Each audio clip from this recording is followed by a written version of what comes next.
ऋषयो ऊचुः सर्वशास्त्रार्थ तत्त्वज्ञ सर्वलोकोपकारक वयं चातिथयः प्राप्ता आतिथेयोऽसि सुव्रत ज्ञानदानेन संसारसागरात् तारयस्व नः कलौ कलुषचित्ताये नराः पापरताः सदा केन स्तोत्रेण मुच्यन्ते सर्वपातकबन्धनात् इष्टसिद्धिकरं पुण्यं दुःखदारिद्र्यनाशनम्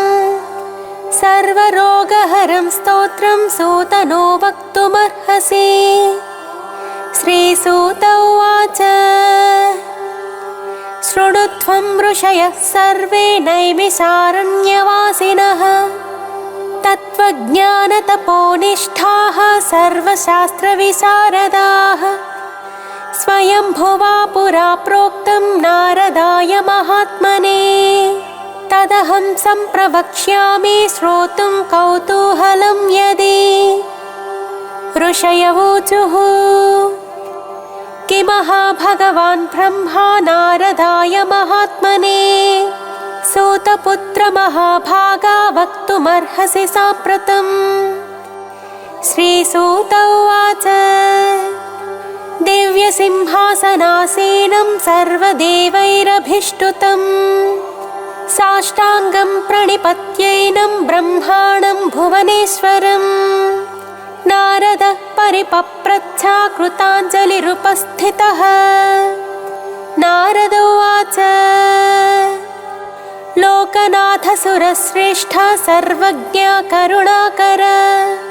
षण्मुखस्य परं स्तोत्रं पावनं पापनाशनम् हे धातः पुत्रवात्सल्यात् तद्वद प्रणताय मे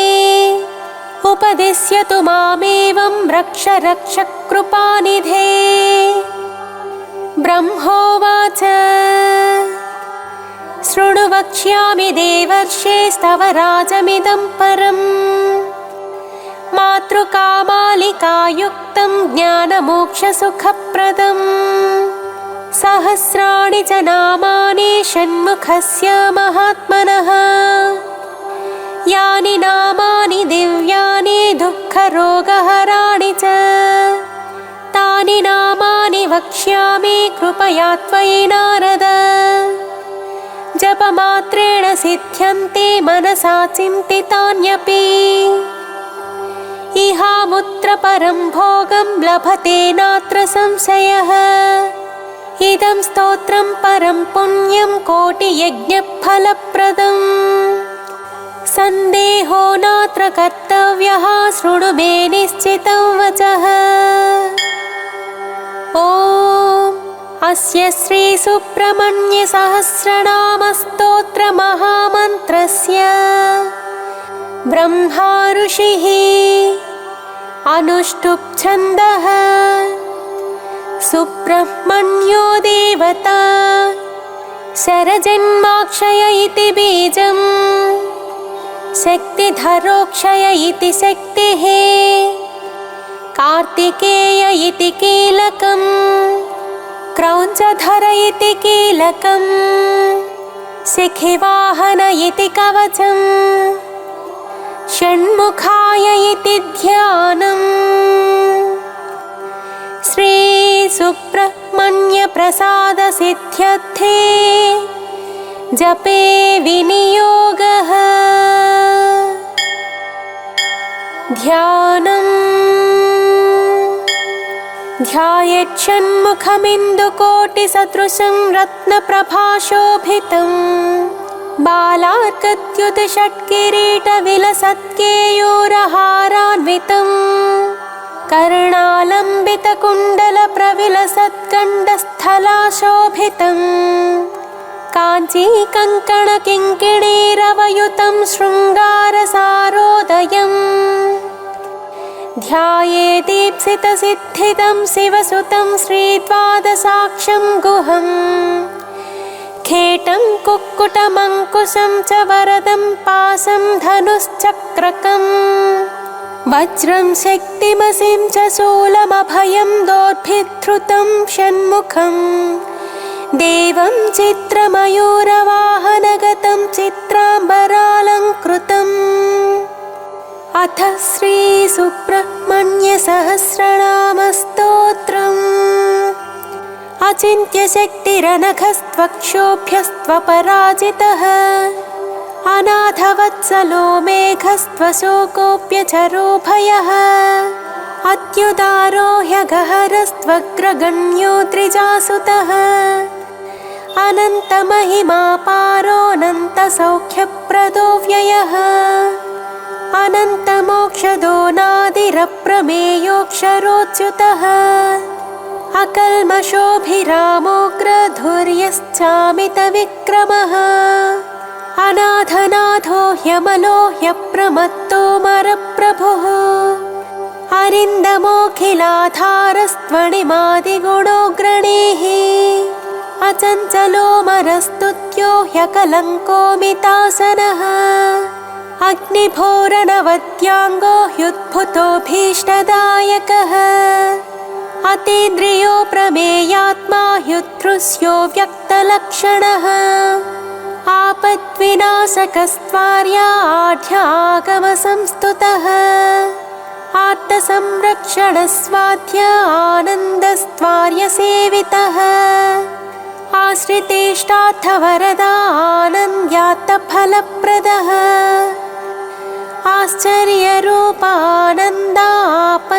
आश्चर्यरूपानन्दापन्नार्तिविनाशनः इभवक्त्रानुजस्त्विष्टा इभासुरहरात्मजः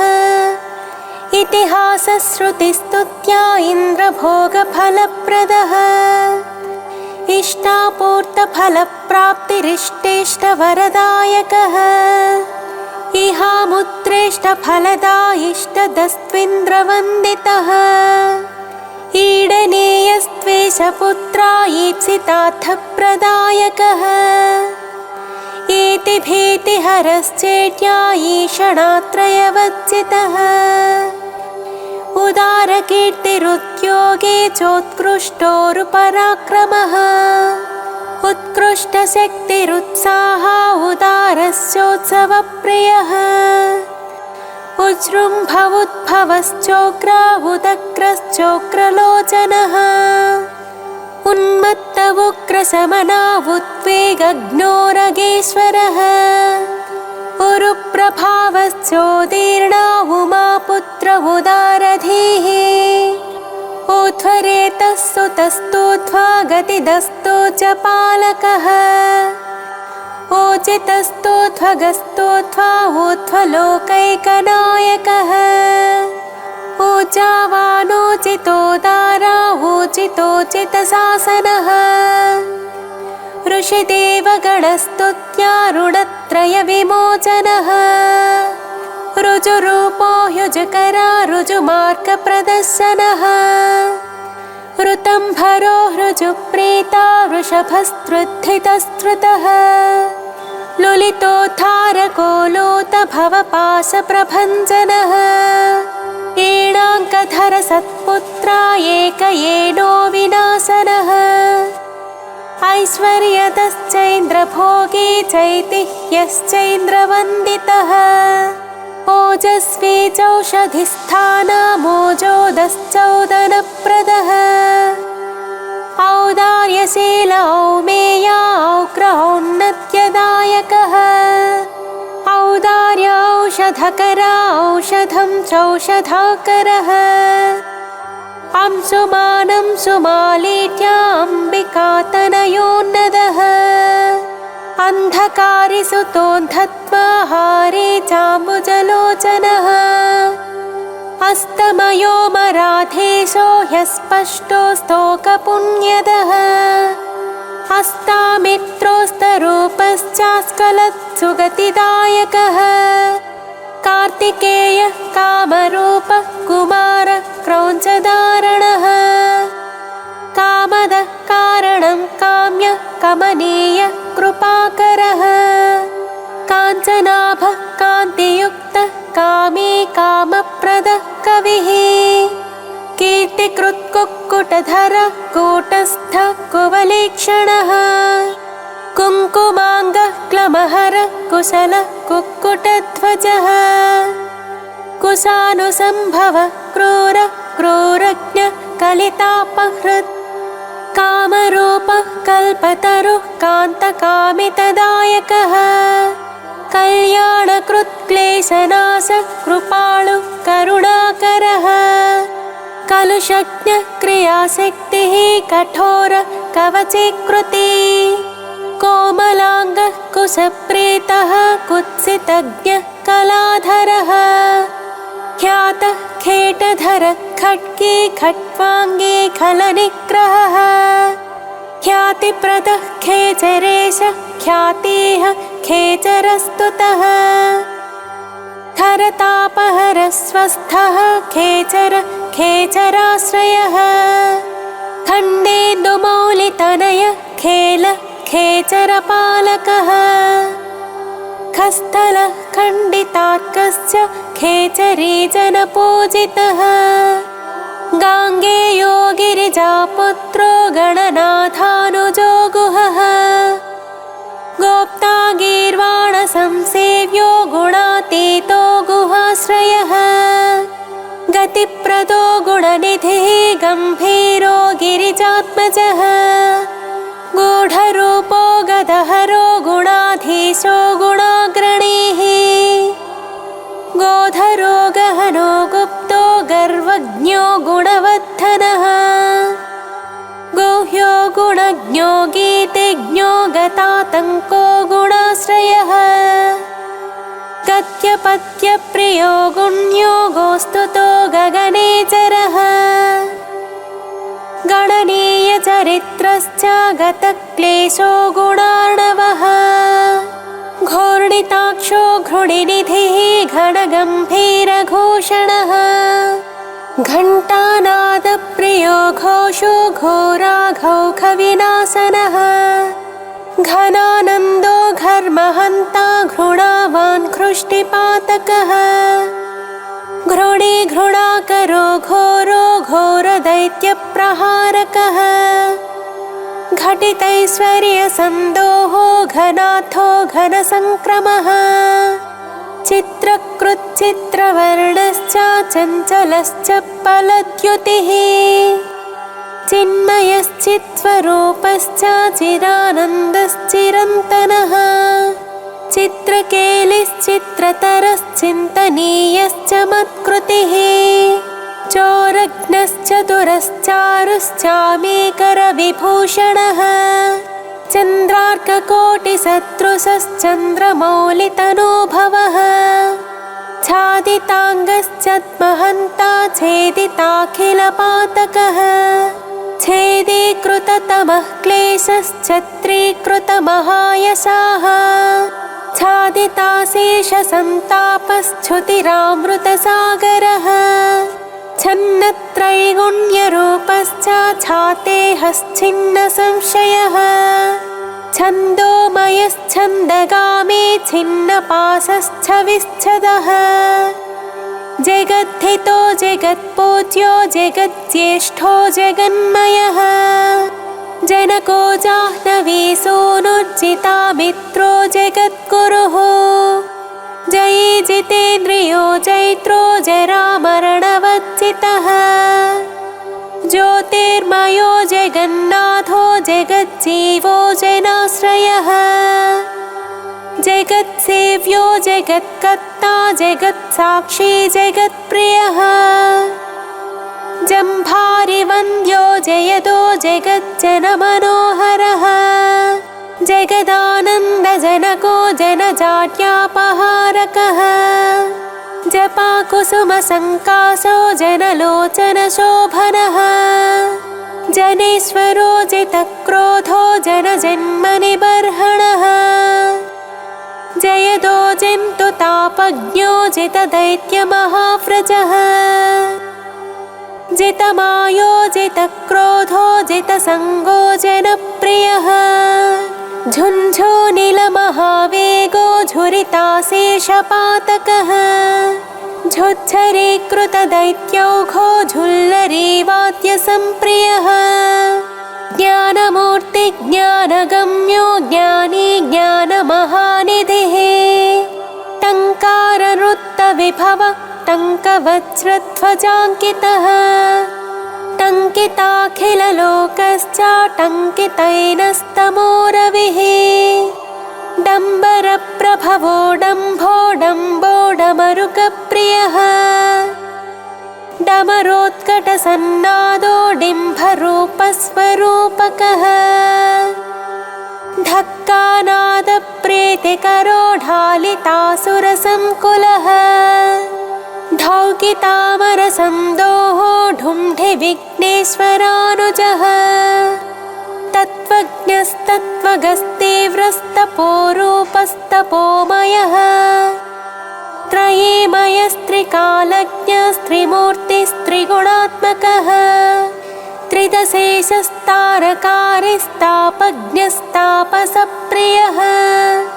तुष्टिदस्तुष्टिकृत्तीक्ष्णस्तपोरूपस्त्रिकालवित् स्तोतास्तव्यस्तव प्रीतस्तुतिस्तोत्रं स्तुतिप्रियः स्थितस्थायी स्थापकश्च स्थूलसूक्ष्मप्रदर्शकः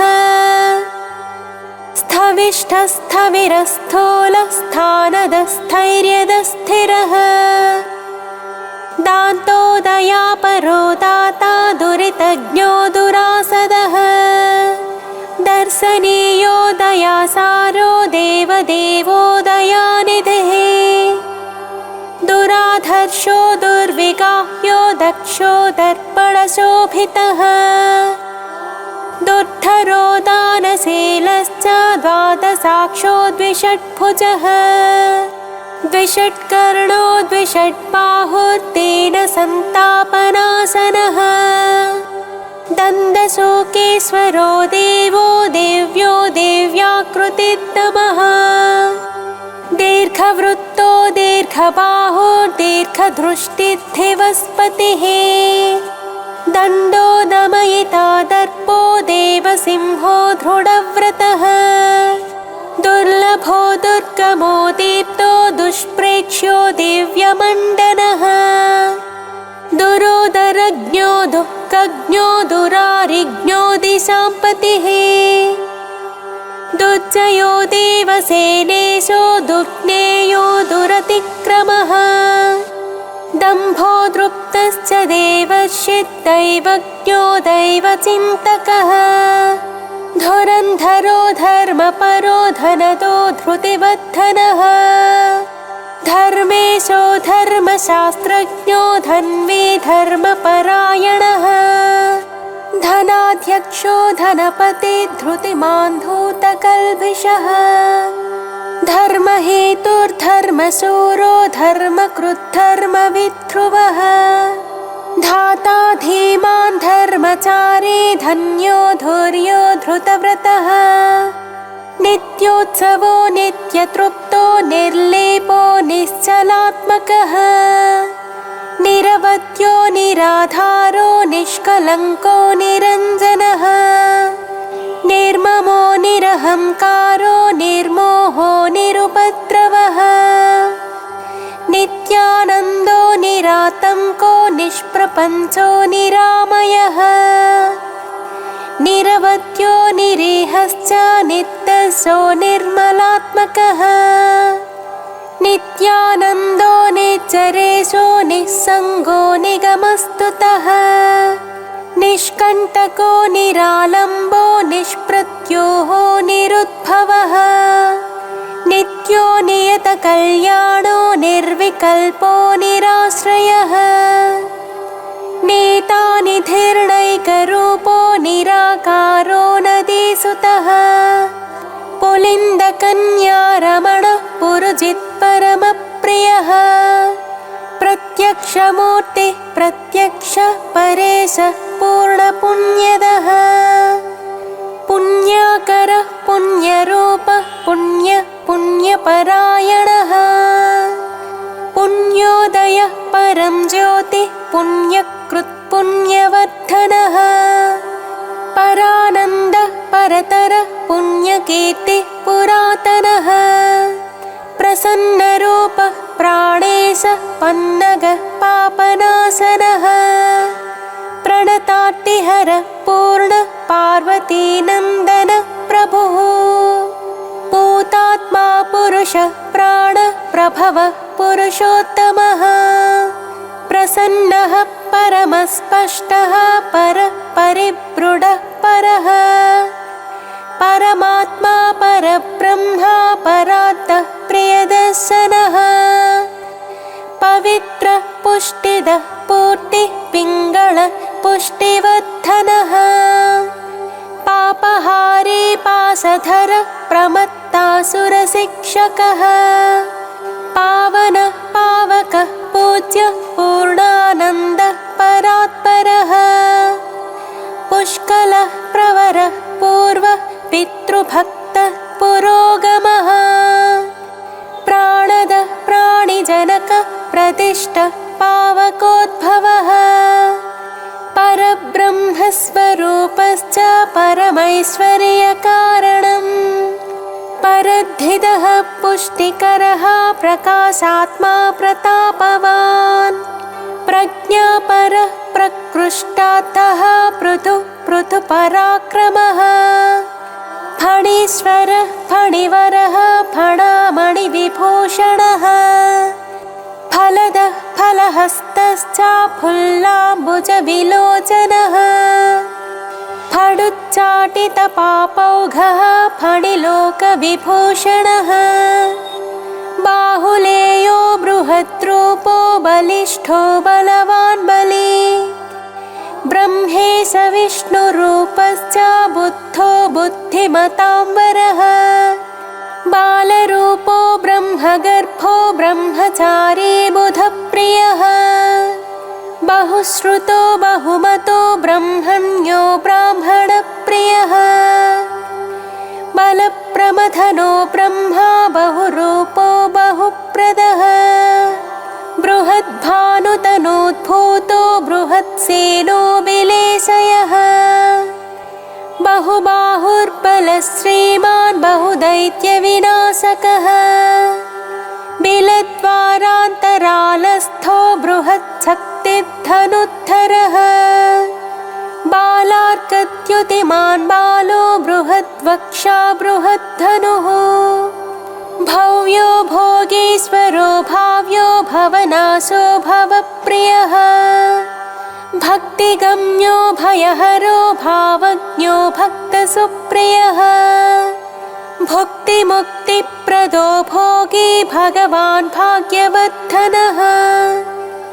भ्राजिष्णुर्भावनो भर्ता भीमो भीमपराक्रमः भूतिदो भूतिकृद्भोक्ता भूतात्मा भुवनेश्वरः भावको भीकरो भीष्मो भावकेष्टो भवोद्भवः भवतापप्रशमनो भोगवान् भूतभावनः भोज्यप्रदो भ्रान्तिनाशो भानुमान् भुवनाश्रयः भूरिभोगप्रदो भद्रो भजनीयोऽभिषग्वरः महासेनो महोदारो महाशक्तिर्महाद्युतिः महाबुद्धिर्महावीर्यो महोत्साहो महाबलः महाभोगी महामाये मेधावी मेखली महान् मुनिस्तुतो महामान्यो महानन्दो महायशाः महोज्जितो माननिधिर्मनोरथफलप्रदः महोदयो महापुण्यो महाबलपराक्रमः मानदो मतिदो माली मुक्ता माला विभूषणः मनोहरो महामुख्यो महद्धिर्मूर्तिमान् मुनिः महोत्तमो महोपायो मोक्षदो मङ्गलप्रदः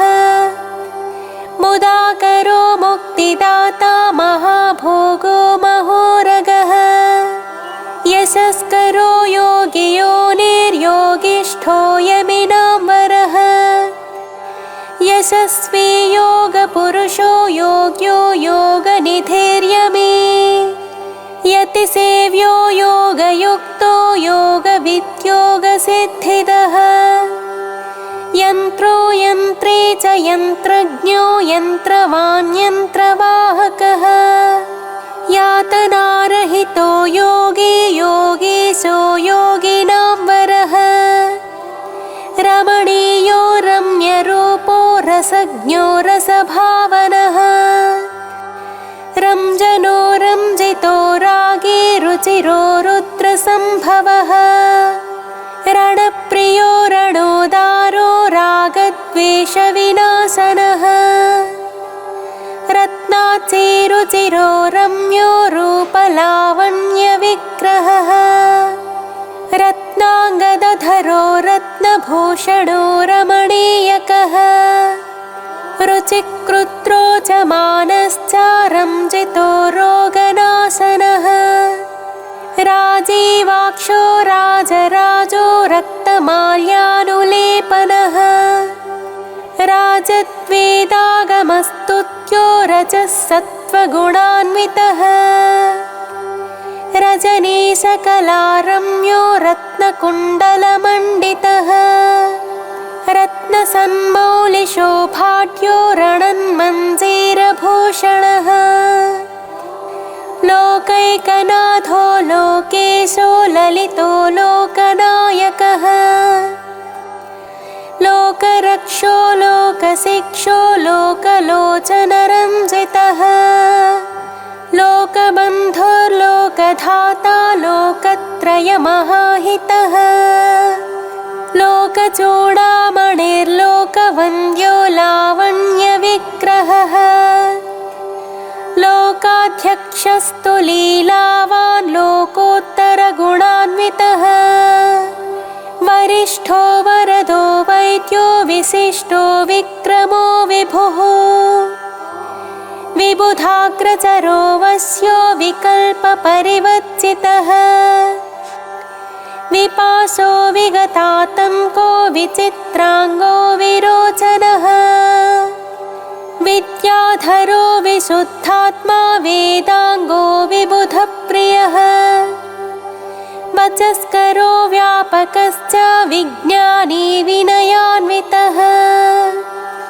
विद्वत्तमो विरोधिज्ञो वीरो विगतरागवान्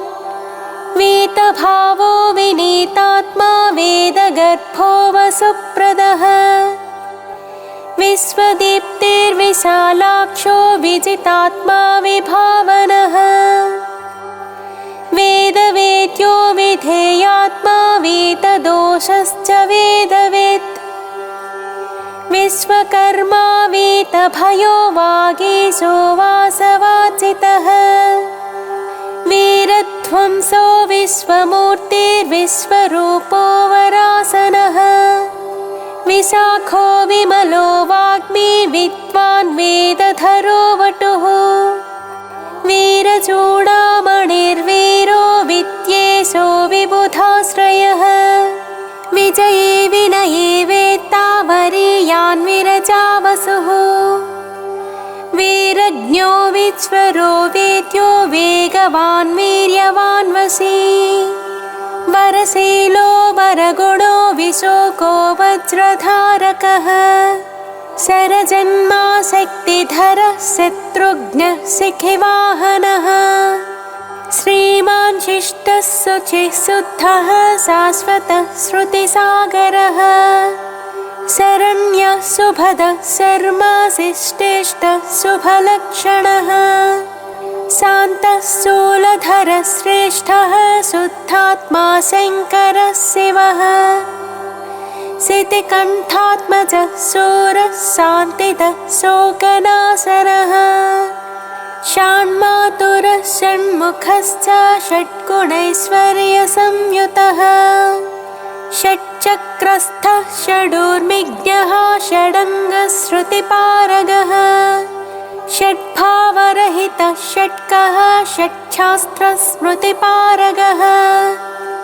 षड्वर्गदाता षट्ग्रीवः षडरिज्ञः षडाश्रयः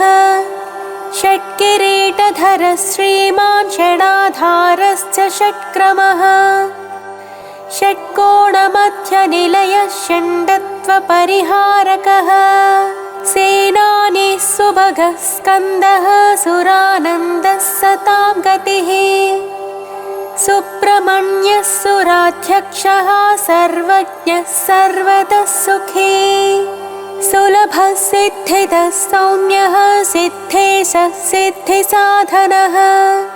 सिद्धार्थः सिद्धसङ्कल्पः सिद्धसाधुः सुरेश्वरः सुभुजः सर्वदृक्साक्षी सुप्रसादः सनातनः सुधापतिः स्वयं ज्योतिः स्वयं भू सर्वतोमुखः समर्थः सत्कृतिः सूक्ष्मः सघोषः सुखदः सुहृत् सुप्रसन्नः सुरश्रेष्ठः सुशीलः सत्यसाधकः सम्भाव्यः सुमनः सेव्यः सकलागमपारगः सुव्यक्तः सच्चिदानन्दः सुवीरः सुजनाश्रयः सर्वलक्षणसम्पन्नः सत्यधर्मपरायणः सर्वदेवमयः सत्यः सदा मृष्टान्नदायकः सुधापि सुमतिः सत्यः सर्वविघ्नविनाशनः सर्वदुःखप्रशमनः सुकुमारः सुलोचनः सुग्रीवः सुधृतिः सारः सुराराध्यः सुविक्रमः सुरारिघ्नः स्वर्णवर्णः सर्पराजः सदा शुचिः सप्ताचिद्भूः सुरवरः सर्वायुधविशारदः हस्तिचर्माम्बरसुतो हस्तिवाहनसेवितः हस्तचित्रायुधधरो हृताघो हसिताननः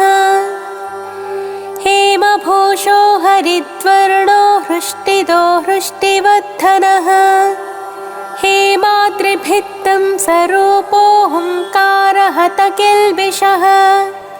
हिमाद्रिजाता तनुजो हरिकेशो हिरण्मयः हृद्यो हृष्टो हरिसखो हंसो हंसगतिर्हविः हिरण्यवर्णो हितक्रुद्धर्षदो हेमभूषणः हरप्रियो हितकरो हतपापो हरोद्भवः क्षेमदक्षेमकृच्छेम्यः क्षेत्रज्ञक्षामवच्चितः क्षेत्रपालक्षमाधारः क्षेमक्षेत्रक्षमाकरः क्षुत्रज्ञक्षान्तिदक्षेमः क्षितिभूषक्षमाश्रयः क्षालिताघः क्षितिधरः क्षीणसंरक्षणक्षमः क्षणभङ्गुरसन्नद्धः घनशोभिकपर्तकः क्षितिभृन्नाथतनया मुखपङ्कजभास्करः क्षताहितक्षरक्षन्ताक्षतदोषक्षमानिधिः क्षपिताखिलसन्तापक्षपानाथसमाननः इति नाम्नां सहस्राणि षण्मुखस्य च नारद यः पठेत् शृणुयाद्वापि भक्तियुक्तेन चेतसा स सद्यो मुच्यते पापैर्मनोवाक्कायसम्भवैः आयुर्वृत्तिकरं पुंसां स्थैर्यवीर्यविवर्धनम् वाक्येनैकेन वक्ष्यामि वाञ्छितार्थं प्रयच्छति तस्मात् सर्वात्मना ब्रह्मन् नियमेन जपेत् सुधीः इति स्कन्दपुराणे ईश्वरप्रोक्ते ब्रह्मनारदसंवादे श्रीसुब्रह्मण्यसहस्रनामस्तोत्रम्।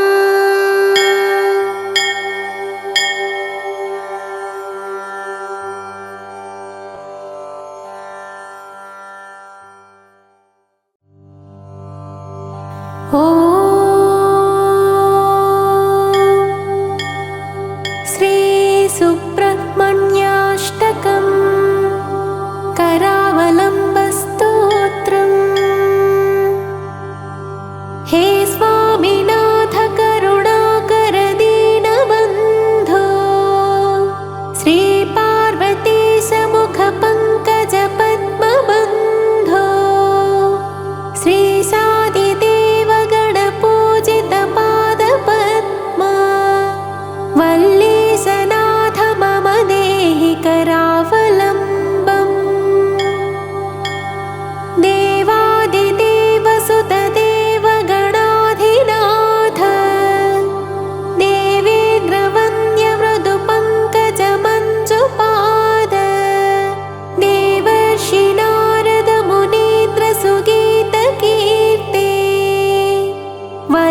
अभिषिक्तहरियुक्तपरासनाथ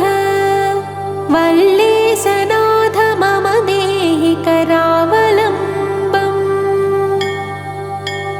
श्रीकार्तिकेय करुणामृतपूर्णदृष्ट्या कामादिरोगकलुषीकृतदुष्टचित्तम् सिक्त्वा तु मामवकलाधरकान्तिकात्या वल्लीसनाथ मम देहि करावलम्बम्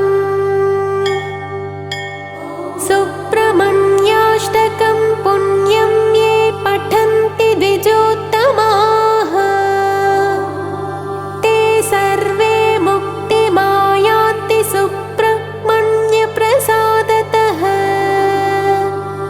सुब्रह्मण्याष्टकमिदं प्रातरुत्थाय यः पठेत् कोटिजन्मकृतं पापं तत्क्षणादेव नश्यते इति श्री सुब्रह्मण्याष्टकम्।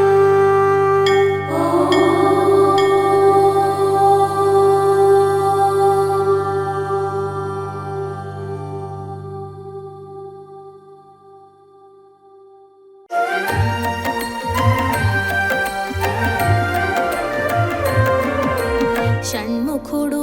శుభముఖుడు సురసేనకు అధినాయకుడు పాలకుడు పరిపాలకుడు శూలము దాల్చిన నాయకుడు షణ్ముఖుడు శుభముఖుడు సురసేనకు అధినాయకుడు పాలకుడు పరిపాలకుడు శూలము దాల్చిన నాయకుడు సుబ్రహ్మణ్యం సుబ్రహ్మణ్యం గజముఖ సోదర సుబ్రహ్మణ్యం సుబ్రహ్మణ్యం సుబ్రహ్మణ్యం కుమారనామ సుబ్రహ్మణ్యం కుమారనామ సుబ్రహ్మణ్యం సుబ్రహ్మణ్యం సుబ్రహ్మణ్యం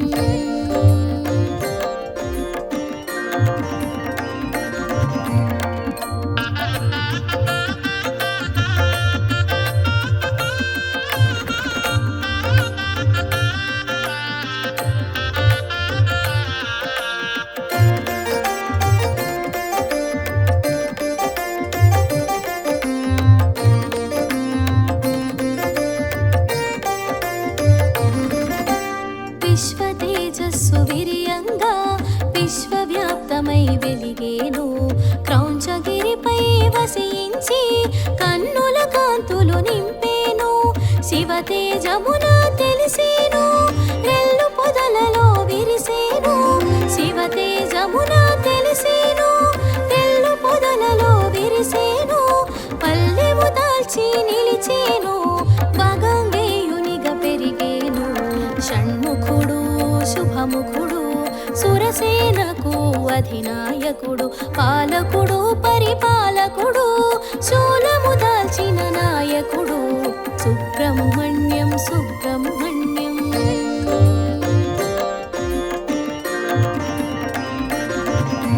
సుబ్రహ్మణ్యం సుబ్రహ్మణ్యం కుమారనామ సుబ్రహ్మణ్యం సుబ్రహ్మణ్యం సుబ్రహ్మణ్యం కుమారనామ సుబ్రహ్మణ్యం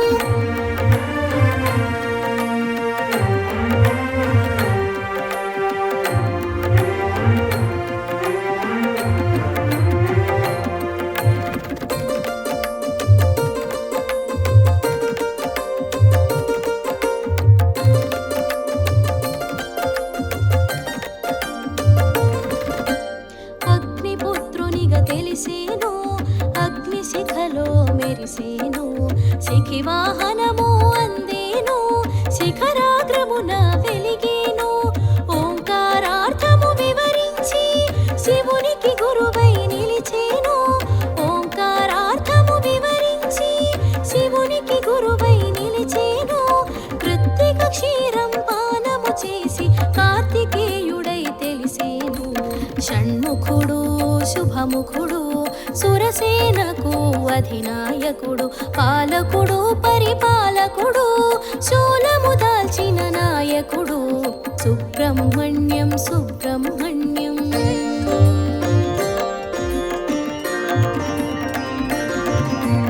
సుబ్రహ్మణ్యం సుబ్రహ్మణ్యం కుమారనామా సుబ్రహ్మణ్యం సుబ్రహ్మణ్యం సుబ్రహ్మణ్యం కుమారనామా సుబ్రహ్మణ్యం.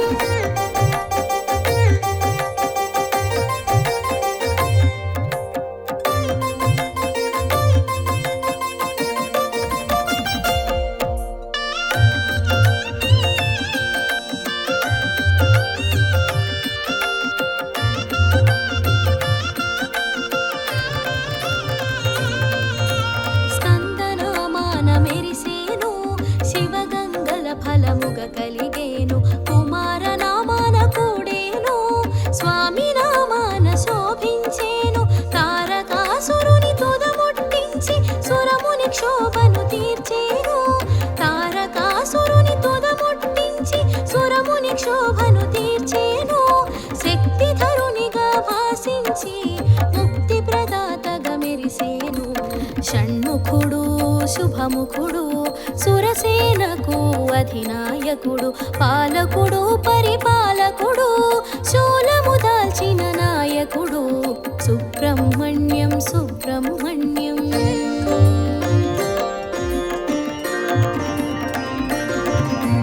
సుబ్రహ్మణ్యం సుబ్రహ్మణ్యం కుమారనామా సుబ్రహ్మణ్యం సుబ్రహ్మణ్యం సుబ్రహ్మణ్యం కుమారనామా సుబ్రహ్మణ్యం.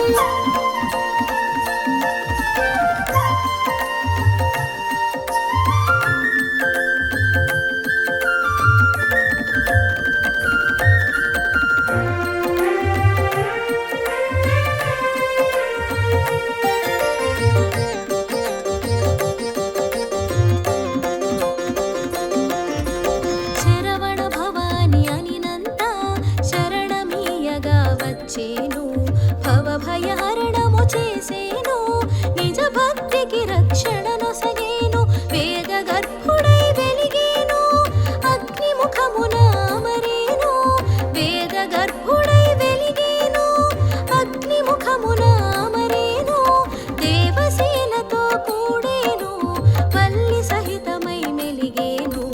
షణ్ముఖుడు శుభముఖుడు సురసేనకు అధినాయకుడు పాలకుడు పరిపాలకుడు శూలము దాల్చిన నాయకుడు సుబ్రహ్మణ్యం సుబ్రహ్మణ్యం.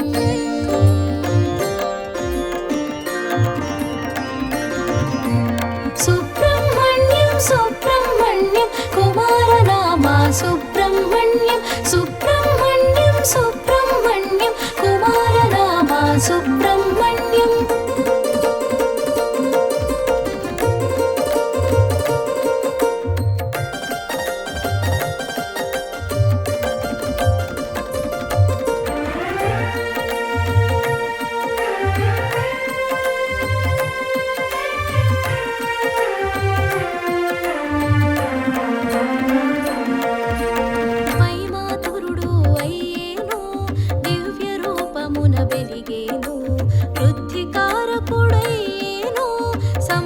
సంపదలు నసగేను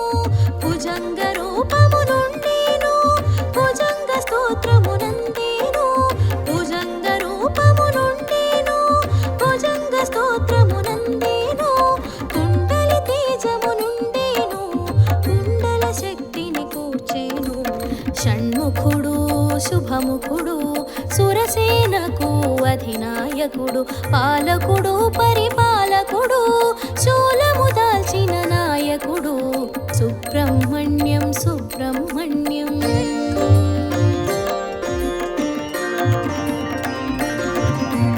సుబ్రహ్మణ్యం సుబ్రహ్మణ్యం కుమారనామా సుబ్రహ్మణ్యం సుబ్రహ్మణ్యం సుబ్రహ్మణ్యం కుమారనామా సుబ్రహ్మణ్యం.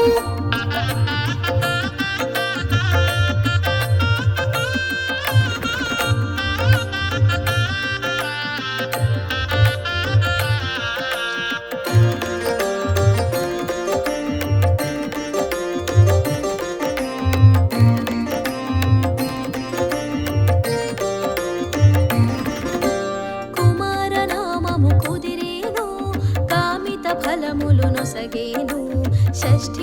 పూజకు మురిసేను ఇష్టగ ఫలములు నొసగేను మయూర వాహన శోభితుడు శాస్తా గణపతి సోదరుడు మయూర వాహన శోభితుడు శాస్తా గణపతి సోదరుడు షట్చక్రముల సంచాలకుడు కుండల శక్తిగా కదిలేను షణ్ముఖుడు శుభముఖుడు సురసేనకు అధినాయకుడు పాలకుడు పరిపాలకుడు శూలము దాల్చిన నాయకుడు సుబ్రహ్మణ్యం సుబ్రహ్మణ్యం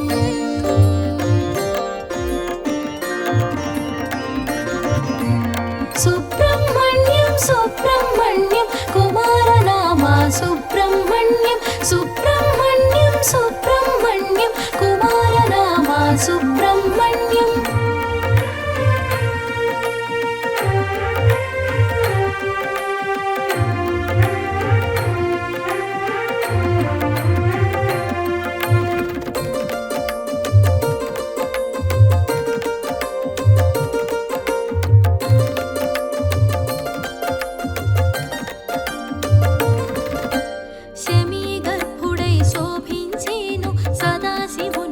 వసించేను బ్రహ్మచారిగా భాషించేను బ్రాహ్మణ్య కీర్తిని పడసేను కుమారనామ పూజితుడు గురువుగా వెలిగిన ఘనుడు కుమారనామ పూజితుడు గురువుగా వెలిగిన ఘనుడు స్కందానిన స్పందించేను కరము జోడిన కరుణించేను షణ్ముఖుడు శుభముఖుడు సురసేనకు అధినాయకుడు పాలకుడు పరిపాలకుడు శూలము దాల్చిన నాయకుడు సుబ్రహ్మణ్యం సుబ్రహ్మణ్యం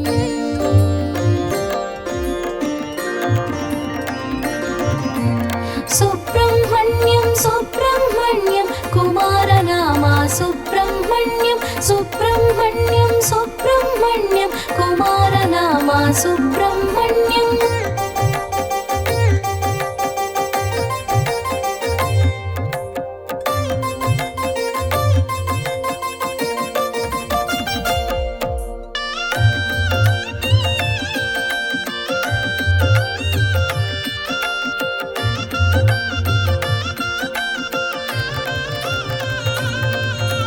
విష్ణుతత్వమున విరిసేను యజ్ఞ పురుషునిగా తెలిసేను ధర్మపక్షాన పోరున నిలచి విజయము కూర్చగా చేరేను తంత్రశాస్త్రమును తెలియగా చేసి మంత్రశక్తిగా మననాన తెలిసి తంత్రశాస్త్రమును తెలియగా చేసి మంత్రశక్తిగా మననాన తెలిసి సర్వ విద్యలా శోభించేను శుభకరమూర్తిగా మసలేను షణ్ముఖుడు శుభముఖుడు సురసేనకు అధినాయకుడు పాలకుడు పరిపాలకుడు శూలము దాల్చిన నాయకుడు సుబ్రహ్మణ్యం సుబ్రహ్మణ్యం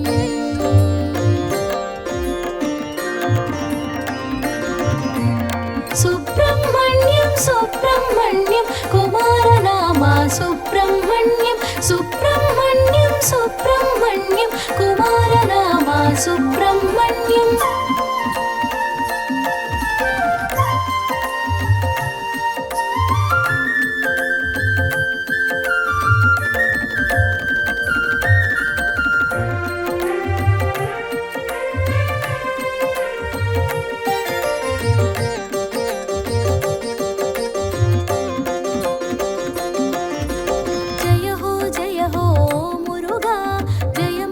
సగే శ్రీ మురుగా జ్ఞాన ప్రదాత జయ మురుగా జ్ఞానము నీవే ఓ మురుగా జయ మంగళం సుబ్రహ్మణ్యానికి మంగళం జయ మంగళం సుబ్రహ్మణ్యానికి మంగళం సురసేనాధ్యక్షునకు మంగళం ఈశ్వర శక్తికి జయ మంగళం షణ్ముఖుడు శుభముఖుడు సురసేనకు అధినాయకుడు పాలకుడు పరిపాలకుడు శూలము దాల్చిన నాయకుడు సుబ్రహ్మణ్యం సుబ్రహ్మణ్యం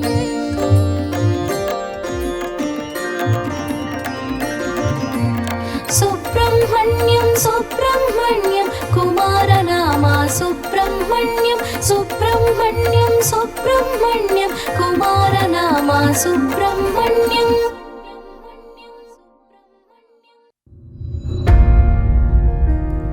सदा बालरूपापि विज्ञात्रिहन्त्री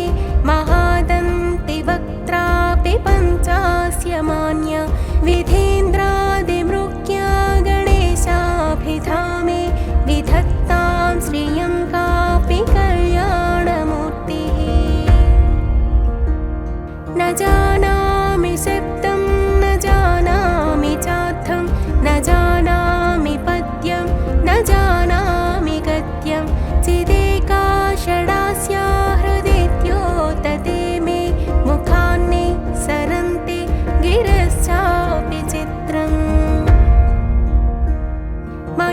मयूराधिरूढं महावाक्यगूढं मनोहारिदेहं महच्चेत्तगेहं महीदेवदेवं महावेदभावं महादेवबालं भजे लोकपालम् यदा संनिधानं गतामानवामे भवाम्भोधिपारं गतास्ते तदैव इति व्यञ्जयन् सिन्धुतीरे यास्ते तमीडे पवित्रं पराशक्तिपुत्रम् यथाब्धे स्तरङ्गालयं यान्ति तुङ्गा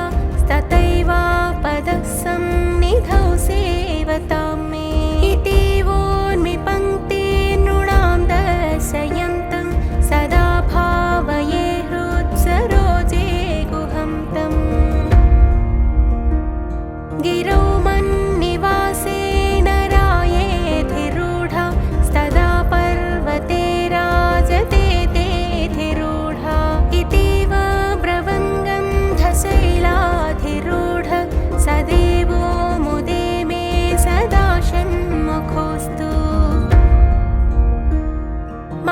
महाम्भोधितीरे महापापचोरे मुनीन्द्रानुकूले सुगन्धाख्यशैले गुहायां वसन्तं स्वभावालसन्तं जनार्तिं हरन्तं श्रयामो गुहं तम् लसत्स्वर्णगेहे नृणां कामदोहे सुमस्तोमसञ्छन्नमाणिक्यमञ्चे समुद्यत्सहस्रार्कतुल्यप्रकाशं सदा भावये कार्तिकेयं सुरेशम् रणद्धं सखे मञ्जुलेत्यन्तशोणे मनोहारि लावण्यपेयूषपूर्णे मनःषट्पदो मे भवक्लेशतप्तः सदा मोदतां स्कन्दते पादपद्मे सुवर्णा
क्षणेषु मयेषत्कटाक्षसकृत्पातितश्चित् भवेत्ते दयाशीलकानामहाणिः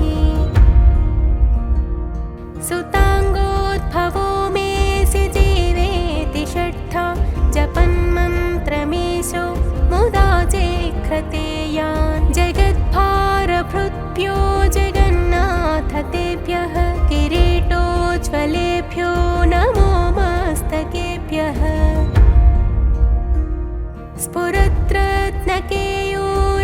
स्फुरद्रत्नकेयूरहाराभिराम चलत्कुण्डलश्रीलसत्कण्डभागः कटौ पीतवासाः करे चारुशक्तिः पुरस्तान्ममास्तां पुरारेस्तनूजः इहायाहि वत्सेति हस्तान् प्रसार्य पयत्यादराच्छं करे मातुरङ्का समुत्पद्यतातं श्रयन्तं कुमारं हराश्लेष्टगात्रं भजे बालमूर्तिम् कुमारे ससूनो गुहस्कन्दसेना पते शक्तिपाणे मयूराधिरूढ पुलिन्दात्मजाकान्तभक्तातिहारिन् प्रभो तारकारे सदा रक्ष मां त्वम् प्रशान्तेन्द्रियेणाष्टसङ्गे विचेष्टे कफोत्कारि वक्त्रे भयोत्कम्पि गात्रे प्रयाण्मोन्मुखे मय्यनाथे तदानीं द्रुतं मे दयालो भवाग्रे गुहत्वम् कृतान्तस्य दूतेषु चण्डेषु कोपा दहच्छिन्दिभिन्दीति मां तर्जयत्सु मयूरं समारोह्य माभैरिति त्वं पुरशक्तिपाणेर्ममायाहि शीघ्रम् प्रणम्य सकृत्पादयोस्ते पतित्वा प्रसाद्य प्रभो प्रार्थयेनेकवारं न वक्तुं क्षमोऽहं तदानीं कृपाब्धे न कार्यान्तकाले मनागप्युपेक्षा सहस्राण्डभोक्ता त्वया शूरनाम हतस्तारक सिंहवक्त्रश्च दैत्यः ममान्तर्हृदिस्थं मनः क्लेशमेकं नहंसि प्रभो किं करोमि क्वयामि अहं सर्वदा दुःखभारावसन्नो भवान् दीनबन्धुस्त्वदन्यं न याचे भवद्भक्तिरोधं सदा क्लप्तबाधं ममाधिं द्रुतं नाशयो मासु तत्त्वम् अपस्मारकुष्ठक्षयास प्रमेह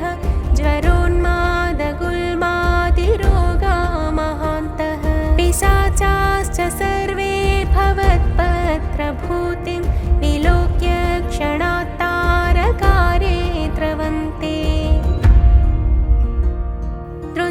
दृशिस्कन्दमूर्ते श्रुतौ स्कन्दकीर्ति मुखे मे पवित्रं सदा तच्चरित्रं करे तस्य कृत्यं वपुस्तस्य भृत्यं गुहे सन्तु लीना ममाशेषभावाः मुनीनामुताहो नृणां भक्तिभाजा मभीष्टप्रदा सन्ति सर्वत्र देवाः नृणामन्त्यजानामपि स्वार्थदाने गुहादेवमन्यं न जाने न जाने कलत्र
पठेद्भक्तियुक्तो गुहं सम्प्रणम्य सपुत्रान् कलत्रं धनं दीर्घमायो लभेत् स्कन्दसायुज्यमन्ते नरसः। इति श्रीमत्परमहंसपरिव्राजकाचार्यस्य श्रीगोविन्दभगवत्पूज्यपादशिष्यस्य श्रीमच्छङ्करभगवतः कृतौ श्रीसुब्रह्मण्यभुजङ्ग